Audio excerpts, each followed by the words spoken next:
Cuando escuchamos la palabra maquiavélico, lo primero que se nos viene a la mente es que es algo malo, asociado a lo inmoral y relativo a personas de dudosa reputación, que son capaces de cualquier cosa, con tal de lograr sus objetivos.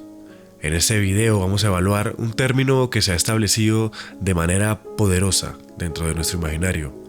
Vamos a revisar si Nicolás Maquiavelo era tan maquiavélico como muchos de nosotros creemos. Vamos a poner los lentes sobre la historia.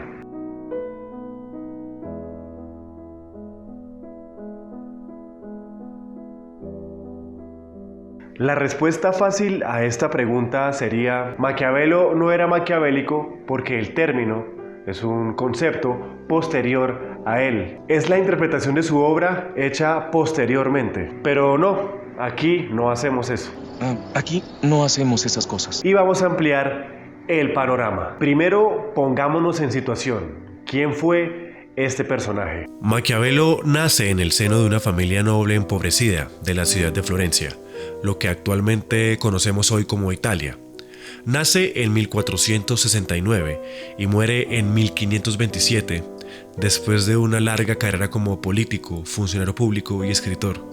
Entre los años de 1498 y 1512 se desempeñó como segundo canciller de Florencia, encargado de las relaciones internacionales y los asuntos relativos a la guerra. Es quizás en este periodo de tiempo, como trabajador del Estado, que Nicolás va perfilando cada vez más su pensamiento filosófico. Pero, ¿por qué el apellido de Maquiavelo terminó convirtiéndose en adjetivo? Este calificativo proviene de la interpretación de su obra más conocida, El Príncipe. Eso no. Este sí es, El Príncipe. Qué chiste tan quemado. El caso es que de esta obra, de esta única obra, se desprende todo el imaginario que tenemos de Maquiavelo y lo maquiavélico. O sea, se deja por fuera la siguiente lista de obras dentro de las que se cuentan novelas, comedias, diálogos, poemas, teatro. En chabón.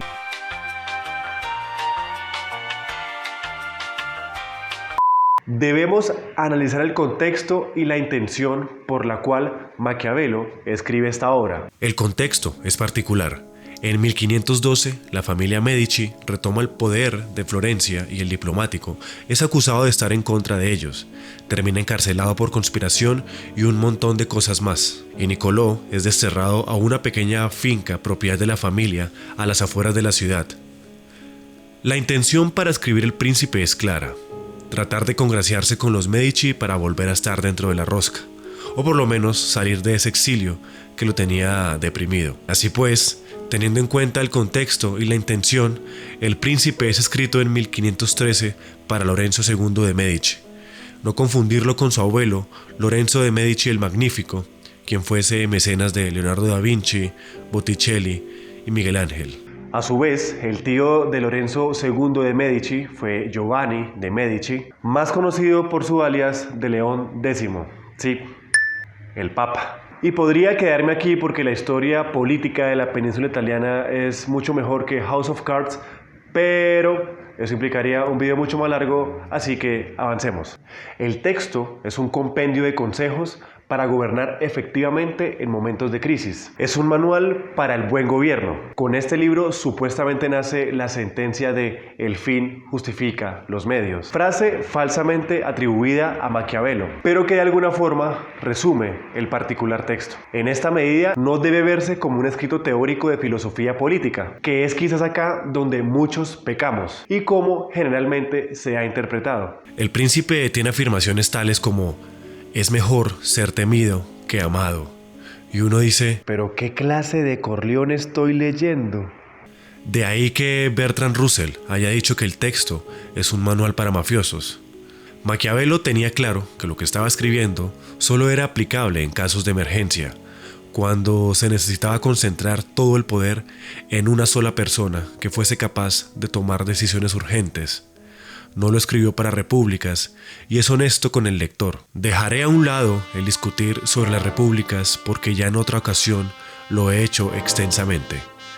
Capítulo 2 de los principados hereditarios. Asimismo, Nicolás, como buen burócrata y político, entendía que un imperativo para gobernar siempre es el de la desconfianza. Quizás podríamos traer frases cercanas a nosotros como piensa mal y acertarás, o es mejor prevenir que lamentar, siempre bajo lo que se podría denominar como el principio de mala fe. Porque desconfiar siempre en el ejercicio del poder será la apuesta más segura para sea quien sea que esté gobernando. Por otro lado, tengamos en cuenta el contexto de la península italiana. Recordemos que en aquella época Italia no estaba unificada. La región se componía de ciudades-estados o principados: Milán, Nápoles, Venecia, estados pontificios y por supuesto Florencia eran las potencias económicas y políticas de la región. Sin embargo, había un temor general de que España y Francia invadieran la península, y al no existir un gobierno unificado de las grandes ciudades de la península, éstas cayeran una a una, sin contar las peleas entre estas. Todo esto para decir que Maquiavelo creía, como buen florentino, que la península debía unificarse alrededor de Florencia y volverse algo así como la capital. Así pues, El Príncipe es un manual que pretende dar consejos de gobierno a un monarca que sea capaz de unificar Italia, un déspota ilustrado.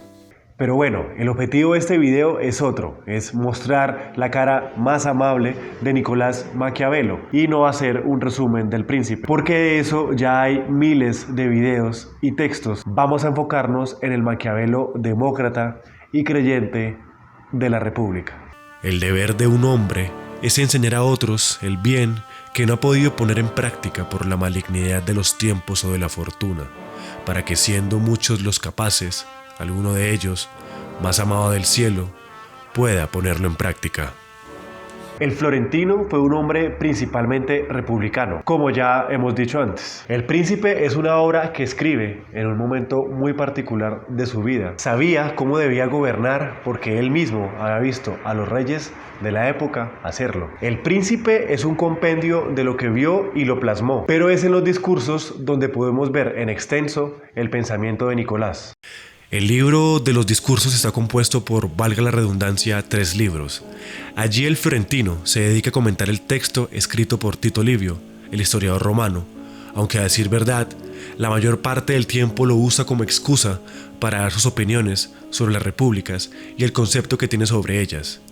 Es necesario entender que Maquiavelo tiene una fascinación por Roma y sobre todo por la época de la República Romana. Ve en ella el ideal de gobierno que él cree mejor, porque no existen los abusos de los príncipes propensos a la tiranía, pero tampoco una falta de institucionalización. Los discursos se escribieron hace ya más de 500 años y ahí podemos ver ideas que hoy conocemos como la separación de poderes o el equilibrio de poderes, conceptos muy básicos de los estados modernos. Un legislador prudente que conozca estos defectos huirá de ellas, estableciendo un régimen mixto que de todas participe, el cual será más firme y estable, porque en una constitución donde coexistan la monarquía, la aristocracia y la democracia, cada uno de estos poderes vigila y contrarresta los abusos de los otros. Maquiavelo cree que los gobiernos republicanos, y con republicano no me refiero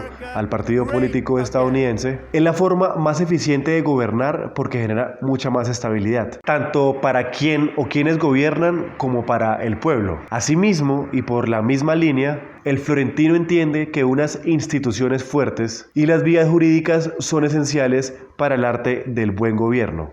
Este suceso prueba lo dicho anteriormente de cuán útiles y aún necesarias son a las repúblicas las medidas legales de manifestación de animosidad de la multitud contra cualquier ciudadano, porque si no existen estos recursos legítimos se acude a los extralegales, los cuales ocasionan, sin duda, peores resultados. Podemos leer a un Maquiavelo preocupado por el ejercicio del buen gobierno y no ese demonio que muchos nos hemos imaginado. Es un hombre genuinamente creyente en la república como forma de gobierno. La idea de este video no es romantizar a Maquiavelo ni mucho menos, porque si bien es cierto que Maquiavelo creía en la república como sistema de gobierno más eficiente e ideal, no menos cierto es que para él la razón mayor del Estado, del bienestar del Estado, era una justificación para hacer lo que fuese necesario. A lo largo del texto podemos ver varias menciones a Bruto, el asesino de Julio César, junto con los demás conspiradores. Pero cuando lo menciona, lo hace para justificar el asesinato, porque la preservación de la República lo valía. El gobierno no podía caer en manos de un tirano que estaba concentrando todo el poder.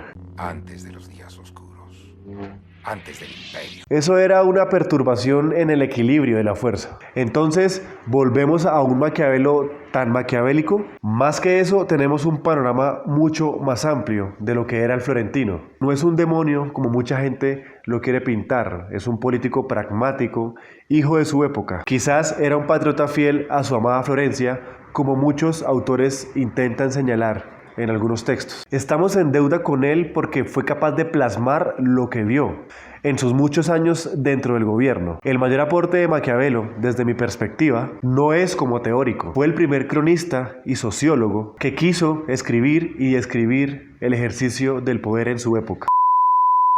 Pido disculpas porque este es un video más de YouTube, algo corto, una especie de encapsular cierta información para que sea un poco más masticable. Así que mi invitación es para que vayan mucho más allá de lo que pueden mostrar mis lentes y vayan directamente a la fuente o las fuentes. La fuente. Abajo en la descripción está la bibliografía con la que pueden extender el estudio y la investigación sobre la vida y obra de Maquiavelo. Y evidentemente no está citada en formato APA ni Chicago, porque la academia es muy cansona. Les invito para que se suscriban y si el video les gustó pueden dejar el dichoso pulgar arriba.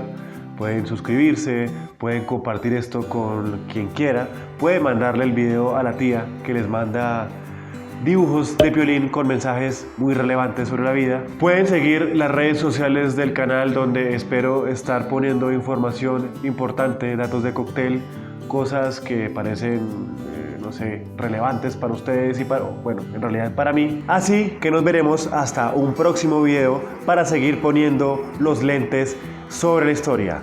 Chao, chao.